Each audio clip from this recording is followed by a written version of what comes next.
এই তো আজকেও চলে আসছি সবজির ক্ষেত থেকে সবজি নেওয়ার জন্য, শাকসবজি নেওয়ার জন্য। ওদিন যে আসছে ওদিন তো প্রায় অন্ধকার অন্ধকার হয়ে আসছিল, বেশি একটা ভিতরে যেতে পারি নাই, সবজি ক্ষেত দেখতে পারি নাই।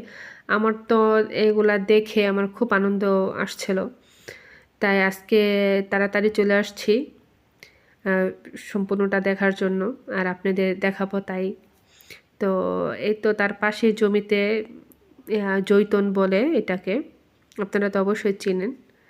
তো দেখেন নিচে কি পরিমাণে জৈতুন পড়ে আছে, আর কাঁচা যেগুলো আছে এগুলো তো খাওয়া সম্ভব না।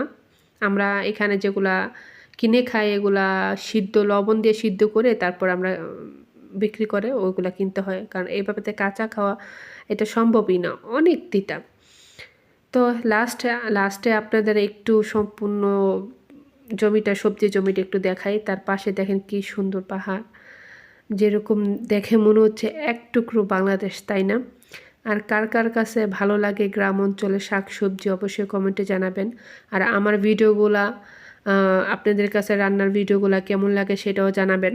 অনেকে আছে সম্পূর্ণ ভিডিও দেখে কমেন্ট করে না ভালো, বা অনেকে আছে কমেন্ট করে সম্পূর্ণ ভিডিও দেখে না, যে এক একজনের এক এক রকম রুচি। তো যাই হোক, তো অনেকে আছে দেখা যায়, জানালে ভালো লাগে, যে ভুল হইলেও সেটা শুধরাতে পারবো। আর দেখেন বাঙালি ভাইদের মাথার কী বুদ্ধি, কী দিয়ে কী করছে ওরা।